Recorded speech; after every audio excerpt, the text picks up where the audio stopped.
નમસ્કાર વાલા વિદ્યાર્થી મિત્રો, આપ સર્વે મિત્રોનું સહૃદય હાર્દિક સ્વાગત છે આપણી YouTube ચેનલ એવી ગુરુ જ્ઞાન શાળાની અંદર.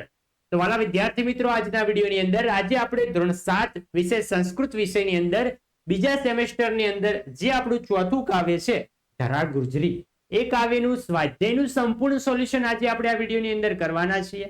તો વિડીયોને તમારે છેલ્લે સુધી સ્કીપ કર્યા વગર પૂરેપૂરો જોવાનો છે મિત્રો. અને જો તમે ચેનલ ઉપર નવા હોય તો ચેનલને સબસ્ક્રાઇબ કરી દેવાની છે. અને આપણા વોટ્સઅપ ગ્રુપની અંદર પણ ના જોડાણા હોય તો વિડીયોના ડિસ્ક્રિપ્શન બોક્સમાં આપણા વોટ્સઅપ ગ્રુપની લિંક આપેલી છે, તો અચૂકથી જોઈન થઈ જજો.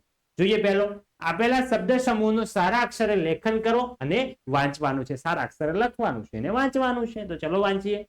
દેવ રક્ષિતા ગુર્જરી, પુણ્ય સલીલા નર્મદ માતા, ધર્મદાયિની ગુર્જરી, સાબરમત્યાહ ઇતિહાસઃ. આટલા વાક્યો આપણે સારા અક્ષરે લખવાના છે અને વાંચવાના છે. આગળ છે કાવ્યના આધારે પ્રશ્ન જવાબ આપો અને આ તમને પરીક્ષાની અંદર પૂછાશે. પહેલો, કાલિકા કશ્ય દિશાય ગુજ્જર ભૂમિ રક્ષિત, એટલે કે આપણા જે કાલિકા કાળકા માતા છે એ ગુજરાતની કઈ દિશાએ છે? તો કાલિકા પૂર્વ દિશાએ ગુજ્જર ભૂમિ રક્ષિત, એટલે કે કાલિકા માતા પૂર્વ દિશાની અંદર ગુજરાતની રક્ષા કરી રહેલ છે. બીજો, અંબા કશ્ય દિશાએ ગુજ્જર ભૂમિ રક્ષતી, એટલે કે માતા અંબા કઈ દિશાની અંદર ગુજરાતની રક્ષા કરે છે? તો અંબા ઉત્તર દિશાએ ગુજ્જર ભૂમિ રક્ષતી, એટલે કે જે અંબા માતા છે એ આપણે ગુજરાતની ઉત્તર દિશાએ આપણી રક્ષા કરી રહેલ છે. જે મિત્રો બનાસકાંઠામાં છે અંબાજી, અને તે આવે છે ઉત્તર ભાગ.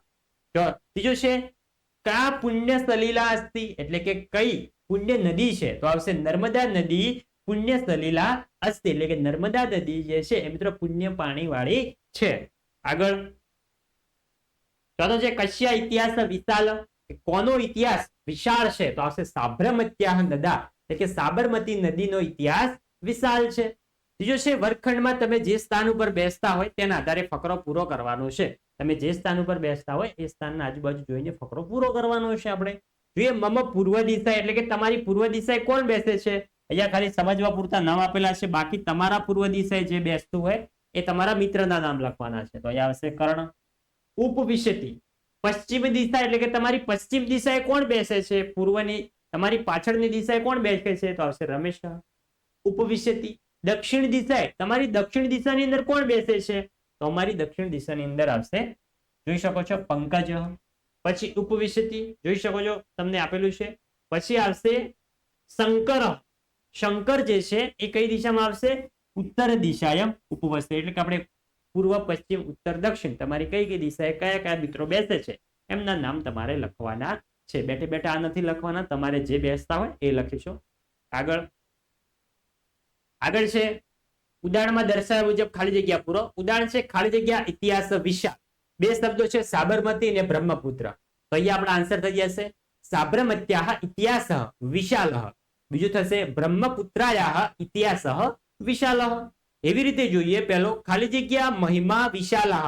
અહીંયા શું છે? ગડગા, એટલે કે ગંગા નદી. તેમાં શું આવશે ઉત્તર? કે ગંગાયાહ મહિમા વિશાલ. બીજો છે પ્રભાવઃ અને વિશાલ, તો અહીંયા છે યમુના નદી. તો યમુનાહ પ્રભાવઃ વિશાલ, જે આપણો રાઈટ આન્સર થશે. આગળ વધીએ. આગળ છે ત્રીજો ખાલી જગ્યા કરુણા વિશાલાહ, ને અહીંયા છે સરસ્વતી. તો શું આવશે આપણો રાઈટ આન્સર? કે સરસ્વત્યાહ કરુણા વિશાલા. ચોથો છે ખાલી જગ્યા તટે રાજકોટ નગરમ અસ્તિ, તો અહીંયા છે આજી, તો આવશે આજ્યા તટે રાજકોટ નગરમ અસ્તિ. પાંચમો ખાલી જગ્યા તટે માંડવી નગરમ અસ્તિ, તો શું આવશે? રૂક્મવત્યા તટે માંડવી નગરમ અસ્તિ. આગળ ખાલી જગ્યા તટે ઉજ્જૈનીય અસ્તિ, તો અહીંયા છે શ્રીપા, તો આવશે શ્રીપાયા તટે ઉજ્જૈનીય નગરમ અસ્તિ. ખાલી જગ્યા તટે દ્વારિકા નગરમ અસ્તિ, એટલે કે આપણી દ્વારિકા નગરી છે એ કઈ નદીના કિનારે છે? તો આવશે ગોમતી. કયા છે? ગોમત્યા તટે દ્વારિકા નગરમ અસ્તિ, એટલે કે જે આપણી ગોમતી ઘાટ છે એના કિનારા ઉપર ભગવાન દ્વારિકાધીશનું સરસ મજાનું મંદિર છે અને આપણી દ્વારિકા નગરી વસેલી છે. તો વિદ્યાર્થી મિત્રો, આ હતું આપણું ધોરણ 7 વિષય સંસ્કૃત વિષયની અંદર જે આપણું ધરા ગુર્જરી કાવ્ય છે એનું સ્વાધ્યાયનું સંપૂર્ણ સોલ્યુશન.